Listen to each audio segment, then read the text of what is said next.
After studying the anatomy and physiology of pulmonary drug delivery system, today we'll be focusing on what are the physiological factors that can affect the drug delivery. So the learning outcome of today's session is the student will be able to illustrate the physiological factors affecting drug absorption through pulmonary system.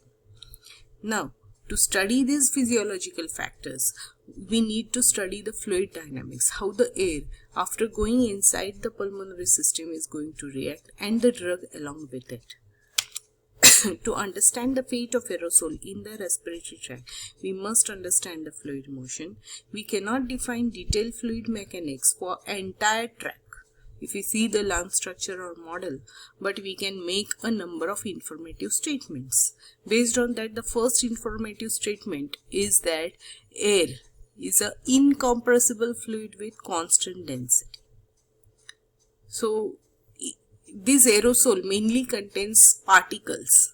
Okay, so particles not only react to the fluid motion, that is the air which is inhaled, but generate fluid motion around them. Now why this is generated? Because as the air or the gas is inhaled, along with it whatever aerosol particles are there, they also move inside the pulmonary tract, and when they are moving they gain the kinetic energy along with it, and this kinetic energy generate its own motion in the gas, and these particles can both increase or decrease the turbulence in the respiratory system. So the volume fraction of aerosol is the key. How much amount of particles are present? If the volume fraction is less than 10 raised to 6, it has a negligible effect on fluid motion or turbulence. These are some of the examples mentioned in one of the research paper. Like they have studied the nebulizer, dry powder inhaler with or without excipients, meter dose inhaler directly and with the air spacer, and inhaled volume and how much aerosol volume fraction it was present, and the dose which can be delivered through each of them. So particle influence, as such, if we see, increasing or decreasing turbulence depends on particle diameter compared to ED length. ED length means how much the length of that particular turbulence is there. Now this diameter you can denote it by D. ED length is 0.5 D.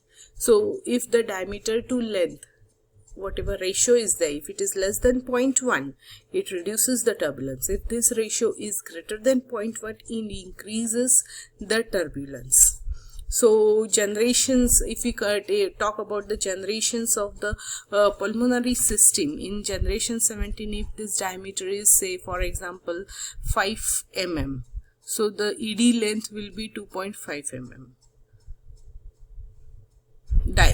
Diameter of that particular generation is 5 mm.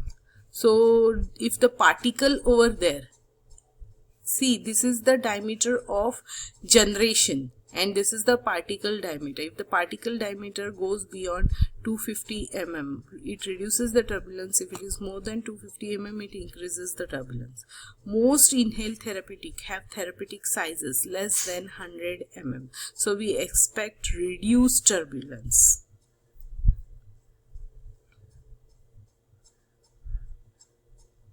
Less is the particle size, less will be the turbulence. More is the particle size, there is increased turbulence. Now particle deposition models. Particle size plays an important role in where particles will be deposited. Lung geometry and flow rate also plays a significant role because of their ability to because of our ability to adequately model the lung geometry, we can only develop simplified deposition model based on fluid dynamics. However, a reasonable understanding for the dominant mechanism can be eliminated through such simplified methods. So there are simplified method which has been demonstrated for the type of deposition are sedimentation method, impaction and Brownian motion. Now, there is one question for you. What fraction of particles, whichever be the deposition model, what fraction of particles will deposit within the length of the particular tube or the duct, what we are talking about of the pulmonary system? Just think, write down your answer, and when you are ready, we'll click on the next button.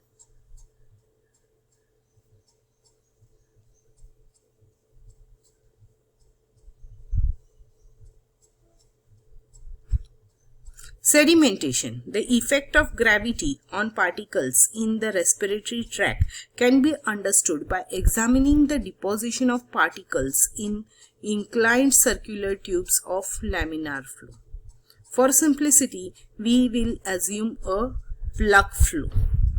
See, whenever you talk about sedimentation, the gravity plays a very important role on the particle. Normally, what is thought that when the whatever track is there, it's a straight line or a tube sort, and when you inhale, the movement of whatever air goes in a straight direction in this. But practically, it is not constant in the track. And we are never in a straight, tube is never in a straight vertical direction, but it is always at an angle, because whatever our position is there, it is always at an angle, and air does not flow in a constant velocity throughout the track. But if we see the actual whatever flow of fluid is in this manner, the particles or the fluid at the center moves at a faster rate than the particles at the edges. This is due to the friction of those particles or the gas with the tube surface, and this reduces the velocity of those particular gas or a fluid as such, whereas the particle at the center has no friction to go, and therefore it moves at a faster rate than the particles at the surface. Other than this, there are even boundary conditions which play an important role. Say, air inhaled into the respiratory tract is rapidly heated and humidified by heat and vapor transfer from the air walls, whatever these walls are there. This occurs within the first few generations. Mucus layer on this particular airways will have little impact on the fluid motion in healthy patient, but in many disease states, the mucus layer may become so thick it decreases the diameter of these generations. So this diameter in the disease condition get reduced, and the effective diameter which you get will be very less, and therefore the amount of fluid that is flowing will get reduced.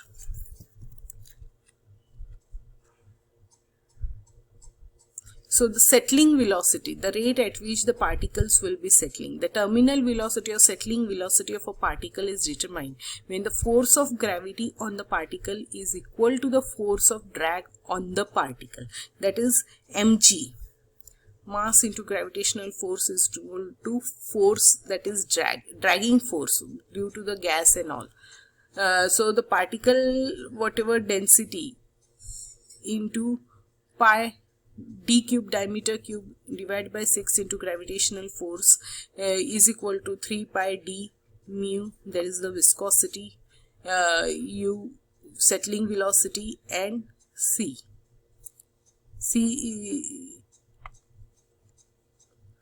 So the correction must be included to account for the failure. C is the length of that particular tube which is to be traveled.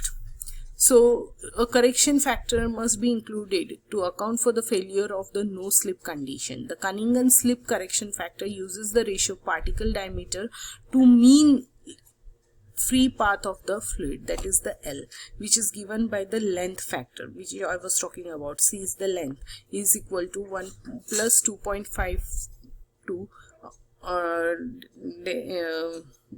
lambda upon d. Thus the settling velocity becomes this particular equation, which helps to find out what is the aerodynamic diameter and the settling velocity of the particle. Now, fraction depositing due to settling. The time allotted in a generation is T time is equal to length upon the velocity. The distance of a particle can travel in that time via settling is x. So x is given as the length upon velocity of settling divided by the u. X is equal to Lu, that is the settling velocity upon normal velocity of the particle. Thus particle in the intersection between the two circles offset by the above distance represent those that have not had sufficient time to deposit on the wall due to gravity. Now if you see the normal whatever tachycardia, it has a corrugated surface. It's not a straight tube-like appearance, but if you see the structure properly, the structure is in this fashion. The surface of tachycardia is corrugated and it appears as if these two circles, which are not exactly on one another, but there is some distance or there is some difference in the diameter of each corrugated surface, and this surface, this particular whatever geometry of tachycardia changes the pattern of deposition. So sedimentation, if you see based on the size, say 18 liters of aerosol if it is or air if it is inhaled per minute, and if the person is sitting at an angle, say 45-degree angle, then based on the particle size, say if the particle size is 10 micron, it may reach up to certain 18 generations. But if the particle size goes to 1 micron, and it may reach up to 25 whatever generations. So smaller the particle size, more will be the deposition through the pulmonary system. Same is the effect on the body position, but it does not matter much. If you take a 1 micron particle with the same 18 liter per minute of a gas volume, and if you sit horizontally and at 45-degree angle, horizontally it may reach up to, say for example, 24th or 25th generation, whereas in the 45-degree angle it will go 1 or 2 generations more deeper, that is, it may go up to 26, 27 generation the particle may reach. So the angle with which the body is maintaining, it also matters a lot in the deposition of that particular particle. So to summarize, what we have studied today is what are the factors that influence. Main is the particle size, how it affects the deposition of the particular particle, and the body position on the depth of particle reaching into the pulmonary system. Now fluid velocity also has a effect on the sedimentation. How much amount of air you are inhaling. Say if you are taking 10 micron of a particle and you are resting at a 45-degree angle, see the particle size have increased to 10 micron. Okay, so the amount of air you are inhaling, say you are inhaling 18 liters, you will reach up to something 17 or 18 generation. But if the same air volume, if you are increasing, okay, you may reach up to deeper sections, that is 23rd generation, 22nd, 23rd generation you may go off. So how much is the air fraction that you are inhaling, that is total lung capacity and vital capacity and functional whatever capacity, each and everything you need to check, and it changes from human to human. So these were the physiological factors that can affect the pulmonary drug delivery system. Thank you.